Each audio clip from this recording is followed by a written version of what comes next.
uyu mukobwa ari umunsi yari yapfuye, nanababwiye uyu mukobwa yari yapfuye, telefone yiwe ikoresha fingerprint. Agiye kubera ko yaramaze kugenda bafata ari wabo telefone kugira ngo bayishire ko babone ko yuguruka, babone nimero zanje, ntiyakora kuko hano ni sensitive.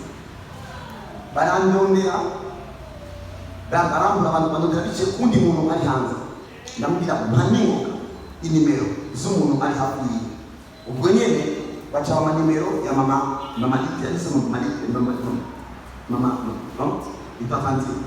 Bon, ndamuhamagara ntiyacamo, baca tantine Tina, ndahamagara tantine Tina, alo nitwa Joshua, yego ni gute? Ngo yagiye na Kibuju.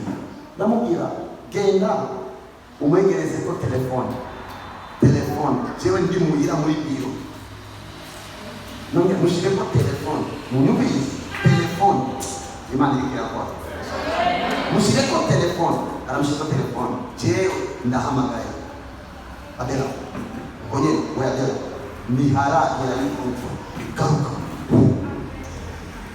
Uyu kumbe muri uwo mwanya yariko arabona ngo ariko aratwaba mu kirogo, acabona jewe icyo nibyo navuze, ariko abona jewe ndakora ndiko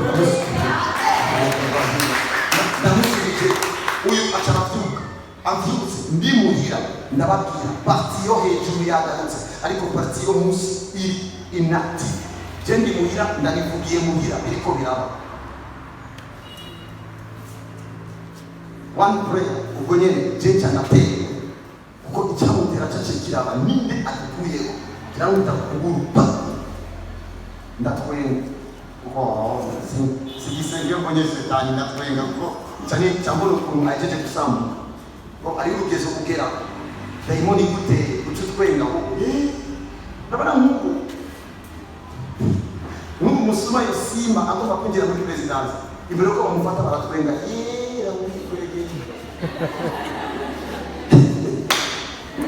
jena chiye nkwenga chengira kuchitawa tunazote birahe uyu mukanya gapo niwe yandike message kuri telefone ya Tina, dadi Imana kweza yaraje uno musuma